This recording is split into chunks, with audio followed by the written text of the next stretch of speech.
প্রত্যেকটি ঘটনা থেকে অনেক শিক্ষণীয় বিষয় রয়েছে।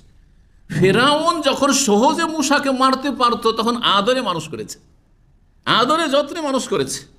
আচ্ছা, তারপরে যখন একটু একটু টের পেয়ে গেল যে এই তো মূসা মনে হচ্ছে যে এ তো আমার ঘরে এত আদরের সঙ্গে লালিত পালিত হইল, আর আমার খরচ খরচে লালিত পালিত হইল, কিন্তু এ তো অবাধ্য মনে হচ্ছে।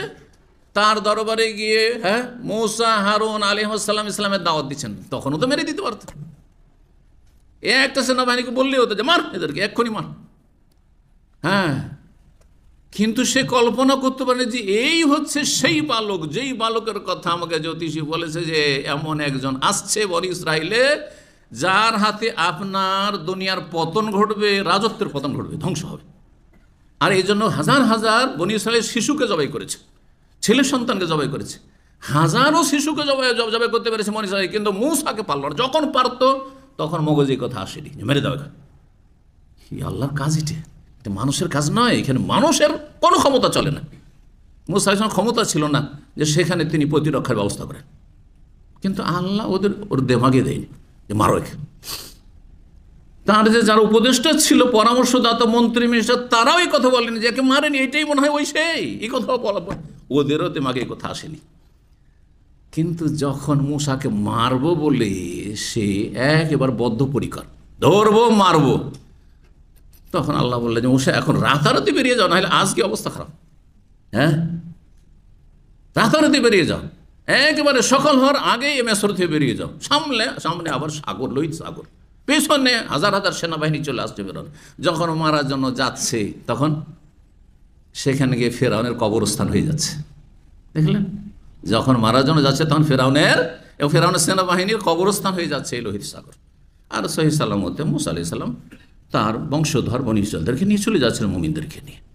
দেখেন আল্লাহ রাব্বুল আলামিনের কারখানায় কীভাবে আল্লাহ কাজ করেন, যেন সব কিছু আল্লাহর হাতেই। সবসময় আল্লাহর শরণাপন্ন হবেন, আল্লাহর কাছে আশ্রয় চাইবেন। আল্লাহ যদি হেফাজত করে দুনিয়ার শক্তি চেয়েও পারবে না, যখন চাইবে তখন পারবে না। আর যখন তার হাতের নাগালে ছিল তখন সে চিন্তাই করেনি এই কাজটা করে ফেলি। এখন আল্লাহু আকবার। তো ওহদের দিনটা এরকম ছিল। তো ওহদের দিন সম্পর্কে জিজ্ঞেস করেন আয়েশা রাদিয়াল্লাহু তাআলা আনহা, তখন তিনি বললেন, না, তার চাইতে কঠিন দিন আমার জীবনে এসেছে। সেটা হচ্ছে, বলছেন যে লাকাদ লাকিতু মিন কওমিকা মা লাকিতু, তোমার সম্প্রদায় থেকে আমি যে মানসিক শারীরিক কষ্ট আমি পেয়েছি তা তো পেয়েছি। তোমার কম বলতে কুরাইশ, কারণ আয়েশা রাদিয়াল্লাহু তাআলা কুরাইশ বংশের এবং নবী সাল্লাল্লাহু আলাইহি ওয়াসাল্লাম কুরাইশ বংশের। তো উদ্দেশ্য হচ্ছে তোমার জাতি মানে তারাই যেহেতু প্রধান নেতৃত্বে ছিল, আরব দেশের নেতৃত্বে, আর বিশেষ করে গোত্রীয় নেতৃত্বে আর ধর্মীয় নেতৃত্বে কুরাইশরাই ছিল প্রধান। মক্কার নেতৃত্ব, ধর্মীয় নেতৃত্ব, কাবার নেতৃত্ব, আর আরব দেশের যত বংশধর সবগুলি বংশের মধ্যে শ্রেষ্ঠত্ব একমাত্র কুরাইশের জন্য। এই জাতি প্রধান শত্রু ছিল। এরা যদি ঠান্ডা হয়ে যেত, শত্রুতা না করত, তাহলে বাইরের লোক কোনো চান্স পেত না রাসূলুল্লাহ সাল্লাল্লাহু আলাইহি ওয়াসাল্লামের শত্রুতা করার। আর শত্রুতা করলেও খুব দ্রুত ঠান্ডা হয়ে যেত। এই 13 বছর, আর তারপরে হিজরত করতে বাধ্য হও, আর তারপরে আরও 8 বছর, 13, 8 কত, মক্কা বিজয় হইতে 21 বছর লাগতো না। তো প্রধান শত্রুতা করেছে নিজের জাতি যখন শত্রুতা করে তাতে বেশি কষ্ট হয়, মানসিক, শারীরিক, এবং বেশি ক্ষতি হয় মানুষের। তো যা কষ্ট পেয়েছি তা তো পেয়েছি, কিন্তু সবচেয়ে কষ্ট পেয়েছি আমি তায়েফের দিনে। ওহদের চাইতে বেশি কষ্ট পেয়েছি এবং বিপদের সম্মুখীন হয়েছে কোন দিনে?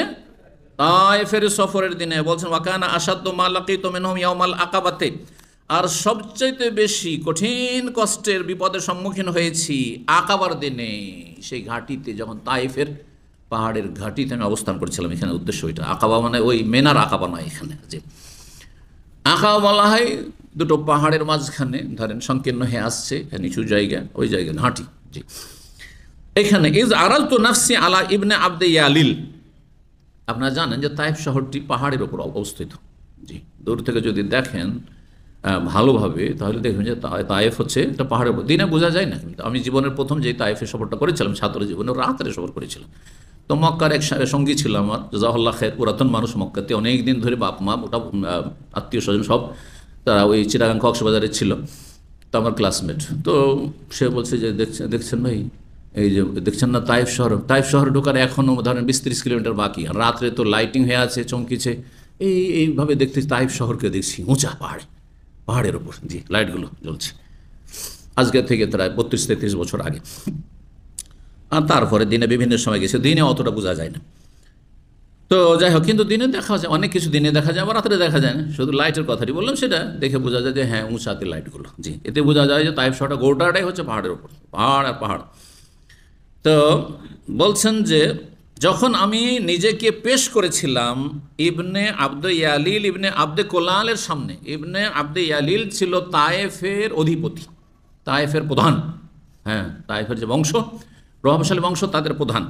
তার সামনে গিয়ে নিজেকে পেশ করলাম যে আমি ইসলামের দাওয়াত নিয়ে এসেছি, লা ইলাহা ইল্লাল্লাহ পড়ুন, দুনিয়া আখেরাত ভালো হয়ে যাবে, হ্যাঁ সারা পৃথিবী আপনাদের অনুগত হয়ে যাবে, বশত্বে চলে আসবে, আর আপনাদেরকে আল্লাহ দুনিয়ার নেতৃত্ব দিবেন, দিনের নেতৃত্ব দেবেন, সম্মানিত হবেন দুনিয়াতে আখেরাতে, এইসব কথা বলে ইসলামে যখন দাওয়াত পেশ করলেন রাসূলুল্লাহ সাল্লাল্লাহু আলাইহি ওয়াসাল্লাম, ফালাম ইউজিবনি ইলা মা আরাদতু, আমি যা তাদের কাছ থেকে বা তার কাছ থেকে চেয়েছিলাম সেই চাওয়া আমার পুরা করেনি, সেই ডাকে সাড়া দেয়নি, প্রত্যাখ্যান করেছিল, অদ্যত প্রকাশ করেছিল, অহংকার প্রদর্শন করেছিল।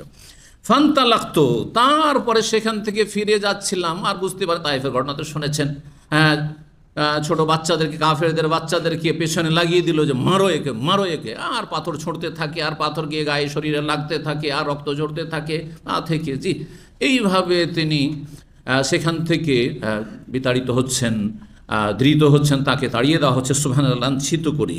এই যে মানসিক কষ্ট আর শারীরিক কষ্ট, আর যেই গরজে গিয়েছিলাম সেটাও পুরা হলো না, কিচ্ছু লাভ হলো না, একজনকে ইসলাম কবুল করলো না, আল্লাহু আকবার।